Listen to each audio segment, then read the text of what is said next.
Inutusan ni Mo si Damho na protektahan ang guro kasama ang iba pang mga estudyante. Sinabi niya sa punong abala na umalis agad kapag nakumpirmang si Majio ang kaaway. Bagamat nagdududa, ipinaliwanag ni Mo na ito ay utos mula sa kanyang maestro at hiniling na ipaubaya ang labanan sa Madang sect, inuuna ang kaligtasan. Bilang isang commander, sinabi ni Mo na kapag nagsimula na ang labanan, huwag mag-atubiling tumakas kung kinakailangan. Sumang-ayon si Han sa kanyang mga salita kahit na hindi ito masyadong ikinatuwa. Ang iba naman ay puno ng paghanga. Ang lahat ay sabik na magpakitang gilas, umaasang mapalaganap ang kanilang pangalan sa buong gangho. Isa sa kanila ay nagyayabang na kaya niyang talunin ang lider ng mago sa isang hampas lamang. Bigla nilang narinig ang isang kakaibang tunog, ang tunog na kahalintulad ng hangin na umiihip. Dumating na ang mga regalo mula sa Majio, tumutungo sa kanilang direksyon. Isang estudyante ang nataman ng isang matalas na talam at agad na bumagsak. Malinaw na ito ay isang ambush. Inutusan ang lahat na mag-ingat at humiga sa lupa. Ang problema, hindi lahat ay nagkaroon ng oras upang gawin ito. Isa pang mandirigma ang bumagsak sa harapan nila. Lumingon si Ho at tinanong si Yang Ho kung ano ang gagawin. Nakita ang grupo ng mga tao, inutusan ni Jang Ho ang kanyang mga tauhan na manatiling kalmado. Sa harap nila ay nakatayo si Inwon, tumatawa ng malakas. Tinanong ni Jang Ho ang isang sundalo kung tiyak bang mula sa Majio ang mga ito. Walang pag-aatubili ang sagot ng sundalo, sila nga iyon. Agad silang inatake ng mga kalaban at ninakaw ang kanilang mga dala. Nagliyab ang apoy ng paghihiganti para sa kanyang mga kapatid. Kalma lang na tumawa si Noon sa mga aksyon ng lalaking nagmadaling lumaban. Napagtanto ni Jang Ho na hindi maaaring hayaan si Noon na mag-isa, kaya inutusan ng iba na sumunod sa kanya. Ang utos, huwag patawarin ang mga kalaban at tapusin na ang labanang ito. Sama-sama silang sumugod, hawak ang kanilang mga sandata. Ang nanguna ay isang mandirigma na, kahit nawala na ng isang braso sa nakaraang labanan, ay sabik pa rin sa paghihiganti. Ngunit hindi rin nag-atubili ang mga kaaway na gamitin ang kanilang mga espada. Nakatayo si Mo sa harapan, at nasa likuran niya si Vogel, na kanyang inatas ang protektahan si Damho at ang kanyang mga kasamahan. Nagbabala siya na dapat manatiling buhay ang maestro. Sa parehong sandali, ang mga kinatawan ng Majio ay sabik ipakita ang kanilang lakas. Lalo pang umiinit ang labanan, at handa si Mo sa hindi may iwasang patayan. Subalit may isang bagay na gumugulo sa kanya, ang hindi maipaliwanag na kaba na lumalago sa kanyang dibdib. Nanalangin siya sa Diyos habang papasok sa labanan, humihingi ng tawad para sa mga papatayang kaluluwa, dahil ang lahat ng ito ay para sa kapayapaan ng gangho. Kampante ang mga kinatawan ng demonic cult sa kanilang kakayahan. Naniniwala sila na kamatayan lamang ang naghihintay sa sinumang harang sa kanilang landas. Sa kabila nito, matatag na lumaban si Mu, isa-isa niyang pinabagsak ang mga kalaban. Bigla na lang lumitaw ang mga kalaban mula sa kabila, nagkawatak-watak sila. Nakita ito ni Mu bilang isang pagkakataon upang ipakita na ang Mount Hua ay may kakayahan pa rin sa mga dakilang bagay. Ginawa niya ito upang muling makuha ng Mount Hua ang nawalang impluwensya nito. Nagkalat ang dugo sa paligid, nag-iiwan ng madudugong bakas. Matatag ang mukha ni Mu habang buo ang loob na sumusulong. Ito ang espada ng Mount Hua. Ito ang tunay na lakas nito, wika niya. Sa gitna ng mga mandirigma, si Master Chang Hu ay nagpakita ng pambihirang kakayahan sa espada, tulad ng inaasahan mula sa pinakamalakas na espada ng Mount Hua. Sa bawat hampas niya ng espada, may isang bumabagsak sa lupa. Ang mga bakas na iniwan ng kanyang mga hampas sa hangin ay kapansin-pansing pantay at makinis. Sa parehong pagkakataon, ang mga ito ay nakakamatay, na pumipilit sa mga kalaban na manatili sa kanilang hanay. Ang kanyang tindig ay nagliliwanag ng tapang at lakas. Kahit na mapanganib ang Majio, nananatili pa rin ang mga elite ng Zhongyan. Inutusan ni Yanga bilang commander, si Gum na buksan ang daan. Hindi niya maaaring hayaan na maiwan ang Chom sect sa likod. Agad na sumunod si Gum sa utos ng may buong dedikasyon, habang ang kanyang commander ay nakikipaglaban sa mga kalaban, ipinapakita ang kapangyarihan ng kanyang Divine Water Blade. Wala siyang awa sa laban, at sinabihan pa ang mga kaaway na kung nais nilang mabuhay, mas mabuting tumakas sila mula roon. Walang puwang para sa awa sa Chom. Pinatunayan ito ni Juna ng walang alinlangan sa pamamagitan ng pagputol ng binti ng kanyang kalaban. Lalong umiigting ang labanan at ibinigay na ang mga utos na huwag nang mag-iwan ng buhay. Mahigpit na sinuntok ni Dam ang kanyang kamao, puno ng determinasyon.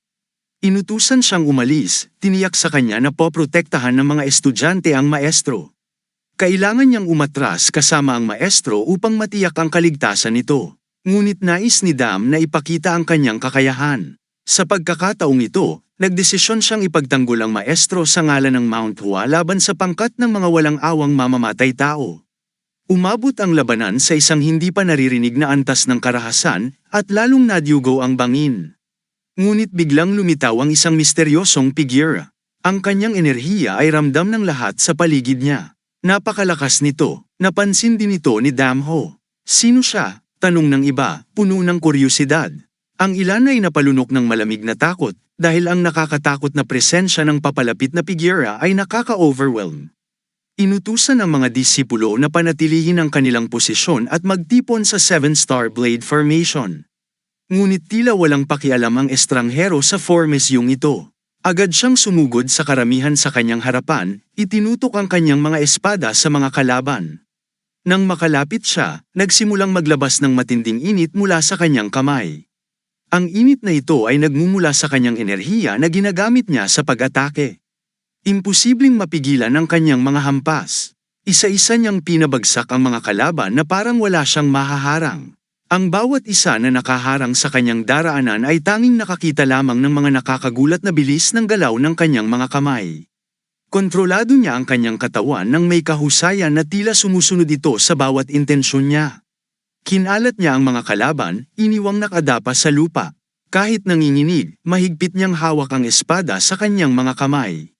Sinubukan niyang hampasin ang kalaban, ngunit sumablay. Tumalbog ang kanyang mga paa mula sa lupa at umakyat siya sa ere.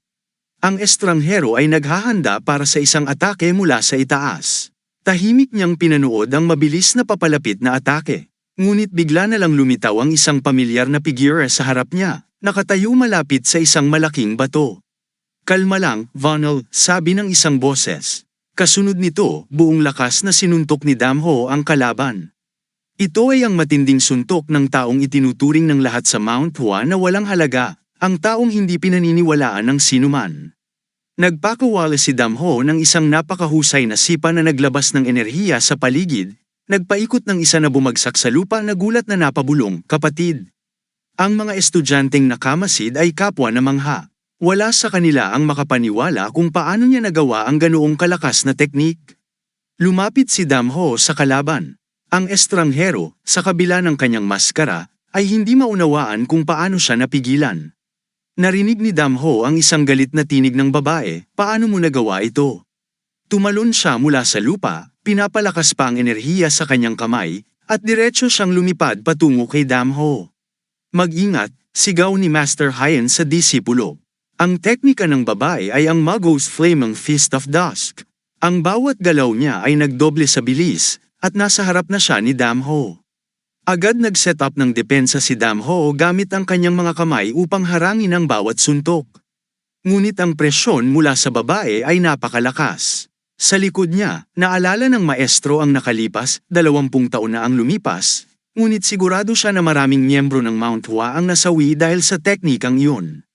Samantala, ang ibang mga disipulo ay ngayon lang narinig ang tungkol sa Mago's Burning Fist of Dusk.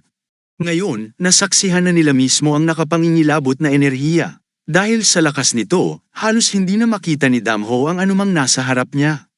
Para siyang nabulag, ngunit pinilit niyang tipunin ang lakas upang mag-focus at salagin ang mga suntok.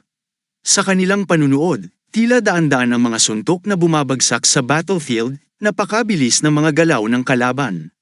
Sa kabila ng kidlat na bilis ng labanan, patuloy na nanindigan si Dam Ho, sinasalag ang bawat atake. Ang lakas ng puwersa ng kanilang sagupaan ay nagpapalipad ng mga bato sa kanilang paanan. Ang iba pang mga disipulo ay nakatayo lamang sa malayo, nauunawa ang mas makabubuti kung hindi sila makikialam upang hindi makagulo. Iniisip nila, paano nagagawang salagin ng babae ang ganoong kalalakas na mga suntok? Isang tanong ang lumitaw sa isipan ni Wong, ginagamit ba ni Dam Ho ang teknikang Fist of Bamboo Sheets? Alam niyang ito ay isang teknikang itinuturo sa bawat disipulo ng Mount Hua.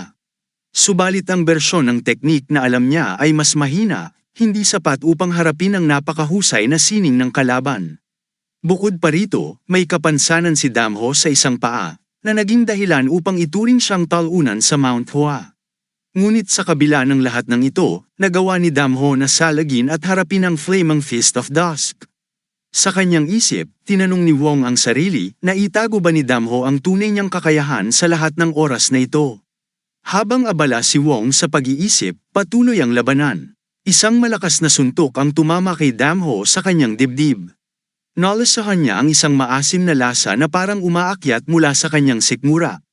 Ngunit kahit ganito, nanatili siyang nakatayo sa isang paa, pinipilit na panatilihin ang kanyang balanse. Mula sa likod niya, sumigaw si Vow, hayaan mo akong tumulong. Ngunit tumingin lamang si Damho at nag-utos, umatras kayong lahat at sumama sa guro. Hindi siya ang kalaban ninyo. Malinaw ang awtoridad sa kanyang boses. Naintindihan ni Vow ang lahat ito ay isang utos mula sa punong disipulo ng Mount Hua. Nagatubili si Vow, ngunit kalaunan ay sumunod. Gayunpaman, matapang niyang sinabi, hindi kita iiwan, guro. Sinagot siya ni Damho, alam kong hindi ko ito hinihingi sa iyo, ngunit pakiusap, umalis na kayo. Susunod ako. Sa paglalagay ng kamay sa kanyang dibdib, ginawa ni Damho ang pangako na susundan sila. Sa wakas, naniwala si Vow at ang iba pang mga disipulo ay sumunod sa utos ni Damho. Naiwan siyang mag-isa sa harap ng kalaban. Itinanong ng babae, ikaw ba ay disipulo ng Mount Hua? Tumango si Damho bilang sagot. Sa malamig na tono, sinabi ng babae, sayang. Itinanong ni Damho kung siya ba ay bahagi ng mago. Dahan-dahan niyang ibinaba ang maskara at sinabing, iyan ang tawag sa amin ng mundo. Ipinaliwanag niya, ang tawag namin sa aming sarili ay Shingo. Dagdag pa niya, ang mago ay nangangahulugang nga cult of evil, ngunit ang Shingo ay nangangahulugang nga cult of God. Itinanong ni Damho, ano ang ginagawa ng Shingo rito? Ipinaliwanag ng babae na ang lugar na ito ay tinatawag na Locked Hell. Ito ang kanilang base at isang malaking kulungan para sa mga makasalanan. Ito ang aming huling kanlungan, aniya, dahil wala nang iba pang natitira. Ngunit ngayon, natuklasan na ito. Inamin ng babae na ang ilan sa kanila ay nagpaplanong maghiganti kay Jong Yuan, bagamat hindi lahat ay sumusuporta sa ideyang ito. Nang marinig ito ni Damho, tinanong niya, mayroon bang hindi nagnanais ng paghihiganti? Sagot ng babae, bahala ka na sa kung paano mo yun iintindihin. Pagkatapos, tinanong niya ang pangalan ni Damho. Ipinaliwanag niya ang kanyang kuryosidad, ikaw ang magiging unang tao na papatayin ko, kaya nais kong malaman man lang ang iyong pangalan. Dahan-daang lumapit ang babae kay Damho habang iniinda ang kanyang pilay. Tinawag niya ang pangalan ni Damho at sinabing, hindi kita malilimutan. Ipinakilala niya ang sarili bilang Imugan. Sa puntong ito, naghahanda si Imugan na ipakita ang huling teknik ng Burning Dusk Feast, ang Flowing White Lotus Strike. Hindi maikakailang nais ding makita ni Damho ang teknik na ito. Tulad ng isang pambutas ng tarangkahan ng kastilyo, si Damho ay umabante, ang kanyang hakbang ay lalong bumilis at ang bawat atake ay may mas malakas na puwersa. Ang teknikang Boulder Heavenly Cultivation ay nagpabanat sa bawat kalamnan ng kanyang kamao. Ngunit si Imugan ay nagpatuloy ring sumugod ng may matinding kumpiyansa. Ang kanyang Burning Twilight Fist ay napapalibutan ng makapangyarihang enerhiya, at ang Flowing White Lotus Strike ay hindi rin pahuhuli sa banta nito. Si Damho ay hindi umurong at hindi nag-atubiling gamitin ang kanyang Piercing Fist. Nagkasagupaan sila ng napakabilis at nagsikap na mag-iwas sa bawat isa. Nang magkalagpasan sila, nasa likuran na agad ni Damho si Imugan. Nang lumingon si Imugan, narinig ang isang malutong na tunog. Si Damho ay napaubo ng malakas, ramdam niya ang matinding sakit mula sa atake. Ang lakas ng kamao ni Imugan ay parang sumabog sa kanyang katawan habang dumaan ito. Ngunit si Imugan din ay nagdurusa. Ang kanyang katawan ay puno ng sugat at tumutulo ang dugo mula rito. Napaubo rin siya, may mga pinsalang panloob na nagpapahirap sa kanya. Sa puntong yon, nakahandusay na siya sa lupa, pinipilit labanan ang sakit. Si Imugan, na nanginginig sa sakit, ay tumingin kay Damho. Naintindihan niyang kung mas malakas pa ang kanyang naging atake, Maaaring hindi na kayanin ng kanyang sariling kamay. Ito ang unang pagkakataon na nakaramdam siya ng takot, at ngayon, ang taong nagdulot nito ay nasa harapan niya. Dumaan sa kanyang isipan ng isang malungkot na kaisipan, sayang at kailangan ko siyang patayin. Lumapit si Imugan at nagpaumanhin, binababa ang kanyang mukha malapit kay Damho. Ngunit pinigilan siya ni Damho, sinabing huwag siyang magsalita na para bang patay na siya. Nang tumingin si Imugan sa kanya, nakita niya ang mga mata ni Damho na puno ng sigla at di matitinag na determinasyon. Naisip niyang muli, sayang at kailangan ko siyang patayin. Nang marinig ni Imugan ang isang kakaibang tunog, tumingin siya sa paligid at sinabi, nagsimula na. Tinanong siya ni Damho, ano ang nagsimula? Sa sandaling yun, may biglang dumating na mabilis na bagay na yamakap kay Imugan sa baywang. Wala siyang nasabi kundi ang bulong na, panahon na para sa akin. Lumitaw si Won sa bundok malapit sa kanila at mabilis na hinayla si Imugan papunta sa kanya. Sinabi nito sa kanya na tapos na ang lahat at kinakailangan niyang umalis agad. Nakatayo si Imugan, tinitingnan sila, ngunit bigla niyang narinig ang tunog ng pagbiyak. Ang mga bato sa paligid ay nagsimulang bumagsak mula sa magkabilang panig ng bangin. Hindi kalayuan, napagtanto ni Jongho na ang mga ito ay bomba. Isang kinatawan ng mago ang nakatayo sa tabi at nagsabi, mamamatay tayong lahat dito. Wala na rin kaming lugar sa mundong ito, kaya mamamatay na lamang kami ng magkasama.